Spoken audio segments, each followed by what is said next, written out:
Bonjour à tous, alors vous le voyez pas mais j'ai beaucoup de choses devant moi dont mon ordinateur parce que aujourd'hui les gars on va faire la FAQ sur le végétarisme, c'est-à-dire la vidéo numéro 4 de ma série sur le végétarisme. Si jamais vous débarquez tout juste sur ma chaîne et que du coup vous n'avez aucune idée de quoi je peux être en train de parler, j'ai fait une série de 3 vidéos, bientôt 4 avec celle-là, sur mon expérience du végétarisme. Ça fait plusieurs années maintenant que je suis végétarienne. Je vous ai expliqué dans la première vidéo pourquoi je suis devenue végétarienne, dans la deuxième vidéo comment je suis devenue végétarienne, dans la troisième vidéo les conséquences et les réactions des gens face au végétarisme. Et aujourd'hui je reviens pour répondre à vos questions que vous m'avez laissées sous les différentes vidéos précédentes. Donc évidemment je vais pas pouvoir répondre à toutes les questions que vous m'avez posées parce que j'ai eu plus de 1800 commentaires différents. Ça fait beaucoup trop de questions et de précisions à apporter pour que je puisse humainement le faire en une seule vie quoi. Donc ce que j'ai fait, c'est que j'ai regardé un maximum de commentaires. Je pense que franchement j'ai dû passer 90% des commentaires en revue, ce qui m'a permis de voir que majoritairement ça a été très bien accueilli comme vidéo. Je dis bien majoritairement parce qu'il y a quand même eu des réactions très violentes que encore aujourd'hui je ne comprends pas comment est-ce que ça a pu péter comme ça dans tous les sens, voilà. Si jamais vous entendez du bruit et que ça bouge un peu de ce côté-là, c'est mon chat qui a décidé de venir s'installer juste à côté, voilà. Elle dort, donc ça devrait aller, mais bon, on ne sait jamais. Et pareil, vu que l'automne est de retour, il pleut, il y a donc du bruit, peut-être que vous l'entendez. Eh bien, je suis désolée, voilà. Aujourd'hui à Paris, il fait très moche. Ça change pas trop d'habitude d'ailleurs. Donc je disais, ce que j'ai fait pour répondre à un maximum de questions, c'est que j'ai balayé un maximum de commentaires. J'ai pris des petits screens et surtout j'ai regroupé les questions par catégorie, parce qu'il y a des questions qui reviennent plein de fois, dont une que je traiterai donc en dernier parce que je suis un peu machiavélique. Stay tuned, ça va être une grosse vidéo. Si vous ne connaissez pas encore ma chaîne, n'hésitez pas à vous y abonner et à me laisser un petit pouce bleu sous cette vidéo parce que ça me motive toujours. Alors franchement je sais même pas par où commencer tellement il y a de trucs quoi. Je sais laquelle je vais faire en dernier, mais alors le reste... Et on va voir les carences et le fer. Donc deux qui sont globalement sur le fer, donc est-ce que je ne suis pas en manque de fer depuis que je suis devenue végétarienne, et est-ce que... Ah voilà, comment mieux assimiler le fer qui vient des végétaux. Non, j'ai pas de carence en fer depuis que je suis végétarienne, j'ai déjà fait une prise de sang en étant végétarienne. Le fer, pour mieux l'assimiler, quand c'est du fer végétal, sinon du verre c'est pas très... Non, ça donne pas envie. Ce qu'il faut retenir en fait, c'est qu'il vaut mieux le mélanger avec une source de vitamine C. Donc là, comme ça, c'est pas clair du tout. Mais par exemple, si vous faites un taboulé libanais, donc à base de persil majoritairement, mettez donc un jus de citron dessus, c'est riche en vitamine C, et vous assimilerez beaucoup mieux le fer qu'il y a dans le persil grâce au jus de citron en fait. Une idée reçue quand on est végétarien, c'est qu'on a forcément des carences. Comme je viens de le dire, c'est une idée reçue, donc c'est faux. À partir du moment où vous avez une alimentation qui est équilibrée, il n'y a pas de raison que vous ayez une carence en quoi que ce soit. Donc voilà pour la section carence et fer. J'avais une question à un moment de je sais plus qui, je sais plus où est-ce que ça... Ah si voilà, je la retrouve. Organisé. Donc la question de Cyrielle Minot, je la traite tout de suite, même si elle est en dehors un petit peu du reste. Coucou, petite question, as-tu fait des analyses de sang depuis que tu es végétarienne? Donc voilà, Cyrielle, je t'ai répondu en répondant aux autres questions. J'ai fait des analyses de sang, elles sont très bonnes. J'en refais là prochainement parce que les autres datent, clairement ça date d'il y a 3 ans, un truc comme ça. C'était vraiment au début de mon végétarisme, donc je vais voir un peu l'évolution et je vous tiendrai au courant sur les réseaux sociaux. Que je vous mets donc ici, et plus bas. Voilà, là. Je vous tiendrai au courant donc sur Twitter et Instagram. Comme ça sera plus simple. J'ai eu des questions sur les enfants et le végétarisme, donc ça m'a pas mal étonnée, surtout au niveau des questions en question. La redondance. Alors, si un jour j'ai un enfant, est-ce qu'il sera lui aussi végétarien? La personne a marqué vegan, mais pour l'instant je suis végétarienne. Alors, pour l'instant j'ai pas du tout de projet d'avoir un enfant, mais si un jour j'ai un enfant, oui, il sera végétarien. Pourquoi?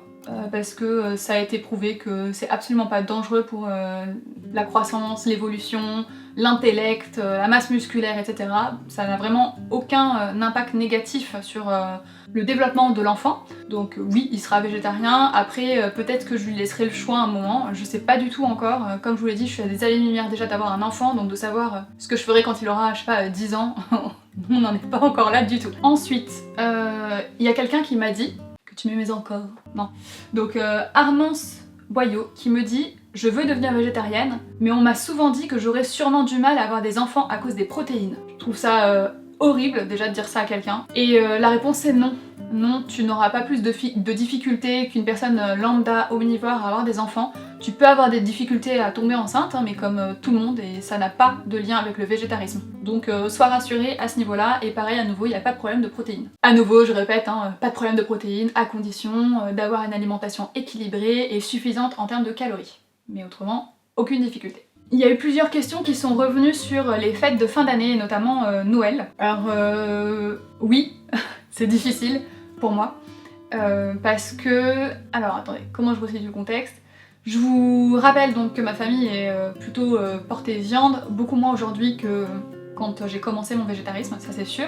Mais Noël, ça reste un moment de fête et de limite de décadence culinaire. De décadence culinaire. Parce que au moment de l'entrée, donc il y a tout ce qui est, enfin dans ma famille, hein, huîtres, saumon fumé, foie gras, c'est très souvent arrivé qu'on ait des oies entières cuites au four, etc. à manger. Donc forcément, à partir de ce moment-là, on a du mal à considérer, enfin à concevoir plutôt, comment un Noël peut devenir végétarien. Moi ça a été très difficile pendant ma transition, je vous avouerai même que mon premier Noël, il n'était pas végé, hein, j'ai pas réussi. De toute façon j'avais pas fini d'arrêter complètement tous les éléments, donc j'avais encore tout ce qui était genre poisson, crevettes, saumon du coup. Mais c'est vrai que c'est toujours un peu compliqué, et du coup cette année, accrochez-vous bien, cette année j'ai décidé de vous faire une vidéo entièrement dédiée à un Noël végétarien. Donc je vais vous trouver un maximum de recettes. J'espère que ce défi que je me lance vous plaira, vous sera utile, et surtout que je vais y arriver, parce que sinon j'ai l'air un petit peu couillonne. Voilà. Je pense que ça devrait le faire, mais bon, j'aimerais bien toucher du bois. Je touche du chat. Est-ce que ça marche? Ou elle dort? On bascule sur un sujet complètement différent, pareil, j'ai eu pas mal de questions là-dessus, c'est sur le soja. Donc j'ai eu 2 questions mais qui pareil se recoupent. Que penses-tu du soja? En consommes-tu régulièrement du fait de ton végétarisme? Et te nourris-tu principalement de steaks de soja? Alors, qu'est-ce que je pense du soja? J'aurais dû peut-être ramener des trucs. Je reviens. Alors, je suis passée dans ma cuisine. Je vous ai récupéré tout ce que j'ai à base de soja en ce moment chez moi. J'ai que 3 trucs. Donc déjà, vous voyez que toute mon alimentation n'est pas à base de soja, ça c'est clair. Je vais vous les montrer vite fait, je fais pas de pub particulière pour les marques. J'ai de la crème de soja pour remplacer la crème fraîche liquide. J'ai ici 2 filets de tofu, que j'adore, lui pour le coup je vais faire une petite pub. Je ne suis pas payée par la marque ni quoi que ce soit, mais je vous le dis quand même. Ce sont les filets de tofu à l'ail des ours de la marque Typhoon. Et mon produit préféré pour faire ma bolognaise, le haché végétal à la bolognaise. Mais je rajoute plein de trucs, j'ai fait toute une vidéo recette avec ce soja haché qui remplace la viande hachée dans ma recette. Alors ce que je peux vous dire sur le soja, c'est que bah, j'aime bien en fait. La réponse claire et précise. J'avais beaucoup d'idées préconçues, je pensais que ça allait être dégueu, que ça allait pas avoir d'intérêt, que au mieux ça n'aurait pas de goût, mais voilà. Le tofu en soi, c'est comme une patate en fait, c'est ça qu'il faut vous dire. Une patate cuite à l'eau, sans sel, sans beurre, sans rien, ça n'a pas énormément d'intérêt. Ça a un peu de goût, mais pas des masses non plus. Bah, le tofu c'est pareil. Et comme pour une pomme de terre, si vous rajoutez du beurre, du sel, que vous l'écrasez, que vous rajoutez du lait, de l'emmental, ça vous fait une super purée. Si vous le faites découper dans un gratin, vous pouvez en faire un gratin dauphinois, j'en sais rien moi. Je suis en train de m'emballer toute seule sur l'histoire de la patate. Bah, le tofu c'est pareil, donc si vous rajoutez comme ici, qu'est-ce qu'ils ont mis de plus? De l'ail des ours, de l'huile de tournesol, des oignons, du sésame, du bouillon de légumes, noix de muscade, persil, et il y a du jus de citron concentré, ça c'est plus pour la conservation je pense. Voilà! Ça change tout, ça donne du goût. Voilà, je me suis un petit peu emballée. Je sais pas d'ailleurs si vous avez remarqué, mais tous ces produits-là sont bio et vegan, donc il n'y a pas non plus de produits laitiers ou d'œufs dedans. Donc tant qu'on est dans tout ce qui est alimentation, cuisine, frigo, on va parler des courses. Alors, j'ai eu un ensemble de plusieurs questions à ce niveau-là. La première, c'est comment est-ce que je fais mes courses? Je fais mes courses juste en bas de chez moi, parce que j'ai beaucoup de chance, j'ai un magasin bio juste en bas de chez moi. Vous pouvez tout à fait manger végétarien grâce à votre Super U, votre Monoprix, votre Attaque, votre Leclerc, votre Auchan, il n'y a pas de problème. Moi, comme je viens juste de vous le dire, je mange à 98% bio, 98% parce que les 2% restants, je les garde pour quand je suis dehors, où je connais pas forcément l'origine des ingrédients, donc je peux pas être certaine que c'est bio. Je pense même que ça l'est pas. En fait, le magasin bio, ça me permet de faire plein de trucs différents parce que j'essaie de réduire aussi un petit peu les sachets, donc du coup j'ai tendance à plutôt prendre en vrac tout ce qui est pâtisserie, légumineuses, etc. Donc ça me permet de faire ça, ça me permet de trouver tous mes hachés là comme ça sans aucune difficulté, les Typhoon sans aucune difficulté. Et donc la question qui va en général avec, merci Margot pour cette vidéo, je voudrais savoir si ton budget course a augmenté depuis que tu es végétarienne. Donc non, malgré le fait que je mange bio, parce que la viande et le poisson c'est un budget tellement conséquent dans l'alimentation que en fait quand je le retire, bah ça me permet d'acheter des trucs de meilleure qualité qui sont éco-certifiés, etc. Sans pour autant exploser mon budget en même temps. Et d'ailleurs si ça vous intéresse, j'ai fait aussi une vidéo sur toutes mes astuces pour manger bio pas cher et ça marche aussi en grande partie si vous n'êtes pas végétarien, donc vous pouvez aller la voir ici. Je vais pas tarder à appeler William pour lui poser les petites questions.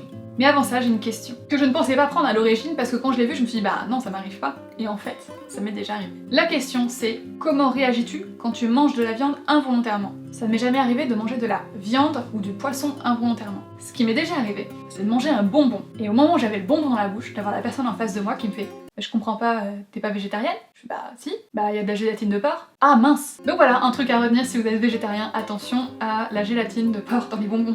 Une question qu'on m'a énormément posée aussi, c'est est-ce que la viande me manque? La viande ne me manque pas. En fait, c'est plus compliqué que ça. J'ai pas mal de souvenirs qui sont liés en fait au repas. Donc moi c'est plutôt genre une Madeleine de Proust en fait. C'est juste que quand je sens l'odeur du poulet rôti, ça me rappelle le poulet rôti du dimanche. Quand, je sais pas moi, quand je vois tes yeux, je suis amoureux. Oh, tu es toute mignonne. Actuellement, la viande ne me manque pas, mais c'est vrai que quand j'étais en transition, ça m'est arrivé de craquer, hein. Je vous le dis très honnêtement, ça m'est arrivé de craquer et de me prendre un truc qui me faisait vraiment très envie. Une fois que j'avais mangé le truc, je me disais c'est fou parce que ça n'a plus le goût dont je me souviens en fait. J'avais idéalisé le goût du produit et au final j'étais déçue. Et ça m'est donc arrivé quelques fois, pas beaucoup de fois, mais ça m'est arrivé quelques fois, et donc du coup ça me donne plus envie. C'est bizarre hein? C'est comme si j'avais perdu le goût de la viande, alors que j'adorais ça. Allô William, tu es convié à répondre aux questions qui te concernent dans ma FAQ. A tout de suite. Voilà William, mon copain. Et voilà Marlon. Alors la première question qui nous concerne tous les deux, c'est si j'ai un petit ami, donc oui, est-ce que ça le dérange, non, est-ce que ça me dérange si il mange de la viande? Je crois que la question s'est jamais posée. Juste moi je la mangerai pas. Quand on va au restaurant et tout, si jamais tu prends de la viande, ça me dérange pas plus que ça. Ça c'est une question pour toi. Est-ce que tu es végétarien? Sinon, est-ce que c'est pas trop compliqué pour nous des... Voilà. Est-ce que c'est pas trop compliqué pour tous les deux? Non, je ne suis pas végétarien. Je peux être à la limite en transition très progressive et très lente. Personnellement, moi je trouve pas que tu sois pas en transition, je trouve qu'au contraire t'es en transition plutôt avancée. Parce qu'à la maison tu manges jamais, ou presque, de viande ou de poisson. Ouais, enfin, sauf quand tes parents ramènent notre truc. C'est vrai que on en achète plus. Parce que mine de rien, c'est quand même plus souvent moi qui fais à manger. Ça veut pas dire que je fais mieux à manger, c'est juste que je fais plus souvent. Donc c'est chiant de faire 2 plats différents en fait. Donc ça a commencé par flemme. Oui, parce qu'au début, quand on s'est rencontrés, c'était pas du tout végétarien. Moi, j'étais déjà végétarienne. Ouais, qu'est-ce qu'on faisait? Je me souviens même plus. Je crois qu'on faisait chacun notre plat. Mais non, mais genre, je me rajoutais du steak haché en morceaux à côté, quoi. Au final, ça te prenait plus de temps, ça rajoutait pas forcément quelque chose de ouf. Non, et puis bon, à force de pas le faire, ça va et ça passe. Et le goût s'en va, surtout pour des trucs comme du steak haché, où c'est un goût quand même très fort au final. Ça fait combien de temps que j'ai pas acheté de steak? Oh là là, ça fait au moins 1 an et demi, je pense. Quand ton plat préféré avant c'est le steak tartare, bah t'en prends de temps en temps et puis au fur et à mesure je me rends compte que j'apprécie de moins en moins. Non mais c'est vrai qu'il y a un truc qui me choque, c'est que moins je mange de viande, moins j'aime ça. Ah oui, c'est vraiment t'as perdu le goût. Bah ouais. C'est ce que je disais en fait un peu plus tôt. Ouais, c'est plus du tout un steak qui me fait envie quoi. Ça va être par exemple non mais ça va être ouais, une petite bolo végétarienne, c'est bon ça. Moi en ce moment c'est la betterave à la mélisse. Ouais, ça c'est bon. C'est vrai que dans la charcuterie c'est encore dur, même si j'achète plus du tout de saucisson et que c'est vraiment aux occasions. Mais là pour le coup quand j'en mange j'adore ça. Mais du coup j'en achète pas. Mais je pense que c'est le côté gras aussi, c'est addictif, ouais, gras et salé. J'aime beaucoup le sel. Et les fruits de mer. J'aime beaucoup le sel. Les huîtres, genre les trucs comme ça, j'aime bien. J'ai un dernier truc à dire, que le tofu fumé c'est comme des lardons. C'est vrai. Du coup je n'achète plus de lardons. Le tofu fumé sauté, c'est tout aussi bon et ça a la même consistance. Et vous le faites sauter, il y a presque plus rien quoi, le truc il a complètement fondu, ça a lâché tout du gras, c'est vrai hein ouais. Alors que le tofu, tu le fais sauter, il y a autant de quantité, voilà. Bon après, ça veut pas dire que tout ce qui est végé est bon. Hein. Non, des plats préparés, les fausses saucisses et tout, il y a des trucs c'est vraiment pas bon. Les fausses saucisses, faudrait qu'on en goûte plus en fait, pour savoir. Mais ça c'est ce que je disais en fait tout à l'heure, ça dépend vraiment des marques. Et des goûts des gens aussi. Des goûts des gens, et puis aussi de comment tu prépares. Par exemple, moi la première fois que j'ai mangé du tofu, c'était genre dans un restaurant, et c'était pas préparé comme ça doit être préparé, c'était du tofu nature, juste coupé en dés, qui était mis comme ça dans une salade. Le truc est forcément dégueu quoi. C'est comme si on mettait de la patate crue en fait. Bon bah voilà, merci beaucoup. Mais de rien. Il y a une partie qu'il faut absolument que j'aborde parce que c'est important en termes de santé, c'est la B12. Donc vous avez été plusieurs justement à me poser des questions sur la vitamine B12, est-ce que j'en prends, qu'est-ce que je fais, quelle marque je prends, est-ce qu'on peut la remplacer par de la spiruline, etc. Donc je rappelle que je suis pas médecin. Donc déjà la première chose que je veux vous dire, c'est que a priori, les dernières recherches montreraient que la spiruline n'est pas un substitut à la B12. La spiruline, donc c'est une algue, elle contient de la B12, sauf qu'apparemment elle n'est pas biodisponible, c'est-à-dire que quand vous mangez de la spiruline, vous absorbez la B12 mais vous n'arriverez pas à la stocker, ou peu. Donc voilà, c'était le premier point que je voulais aborder parce que c'est quelque chose de très important la B12 au niveau du système nerveux. C'est quelque chose donc que je voulais mettre au clair le plus vite possible avec vous. Au début de mon végétarisme, je prenais pas du tout de B12 parce que j'en avais vraiment pas besoin dans le sens où j'avais vraiment une alimentation végétarienne, c'est-à-dire je continuais vraiment à manger beaucoup de produits laitiers et beaucoup d'œufs. Donc comme les animaux sont supplémentés en B12, on est supplémenté en B12 grâce aux produits qu'on mange qui viennent d'eux quoi. Aujourd'hui, pour des raisons que je vous expliquerai un peu plus tard dans cette vidéo, je me supplémente en B12. Donc moi ce sont ceux que j'ai pris, c'est la même marque, c'est Vegaveru, était très recommandée aussi bien sur internet que par mes amis. C'est une marque qui est vegan, donc il n'y a pas d'enveloppe à base de poisson. Donc j'ai pris 2 boîtes parce que ce sont 2 boîtes différentes en fait. Lui c'est du fer, de la vitamine C et de la B12, et lui c'est de la B12 et de la B6. Ça me permet d'alterner, je prends un jour l'un, un jour l'autre, comme ça je suis vraiment sûre et certaine de ne pas avoir de carence en quoi que ce soit. Je vais vous montrer vite fait à quoi ça ressemble. Ça n'a pas de goût. Ça existe aussi en spray, cette fois avec un goût, mais du coup il y avait du sucre dedans. Donc voilà à quoi ça ressemble, je pense que vous voyez pas grand chose. C'est un tout petit cachet blanc que je prends au cours d'un repas, tac, tous les jours. Le dernier bloc de questions, c'est le bloc de questions qui m'a été le plus posé, c'est sur le végétalisme. Il y a eu plusieurs types de questions, des questions qui étaient tout à fait gentiment posées, où c'était vraiment pure interrogation de la part des gens. Et puis après il y avait l'autre bloc de questions où on m'accusait en fait de pas être parfaite, hein, clairement, c'était ça. Bah non, je ne suis pas parfaite, désolée. La question à 1 million d'euros dans cette FAQ est: est-ce que je suis toujours végétarienne? La réponse est un peu compliquée.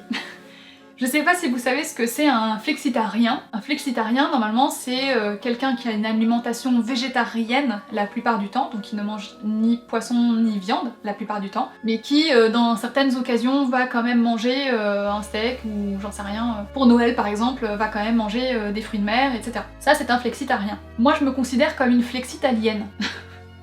Donc là, vous êtes peut-être perdu. Pour moi, ça veut dire donc que j'ai une alimentation végétalienne la plupart du temps, mais que de temps en temps, j'ai encore un produit d'origine animale, hors chair animale. C'est vrai que je suis pas encore dans cet état d'esprit-là, peut-être un jour je serai à ce niveau-là. Après tout, j'aurais jamais cru être végétarienne, donc encore moins en transition vers du végétalisme.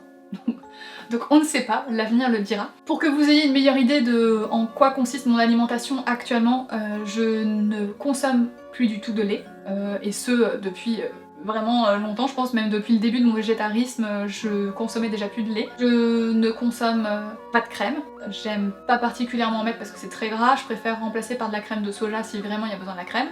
Je n'aime pas particulièrement le fromage, du coup je m'en passe très volontiers. Les glaces, bah écoutez, je remplace tout à fait facilement ma glace à la vanille par une glace à la banane maison, comme je vous ai déjà montré dans ma précédente vidéo Une journée dans mon assiette.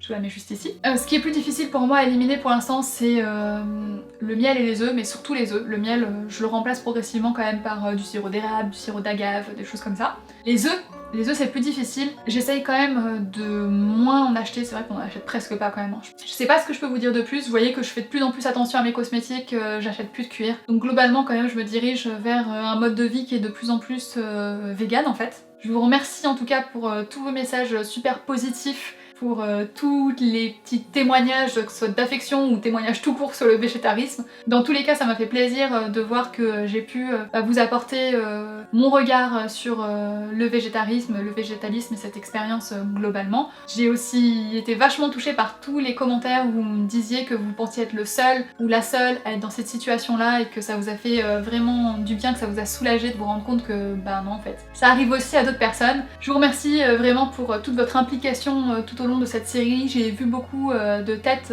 venir et revenir d'une vidéo sur l'autre et commenter d'une vidéo sur l'autre, donc ça me fait vraiment très chaud au cœur. N'hésitez pas à me laisser un pouce bleu, à vous abonner si vous ne connaissiez pas la chaîne, à commenter si vous avez à nouveau des questions ou des témoignages surtout, voilà, n'hésitez pas à témoigner. Et moi je vous dis à bientôt avec une nouvelle vidéo, mais surtout, bon appétit. J'espère que ça vous a plu. C'était long à tourner, ça va être très long à monter aussi, je le sens. Bisous.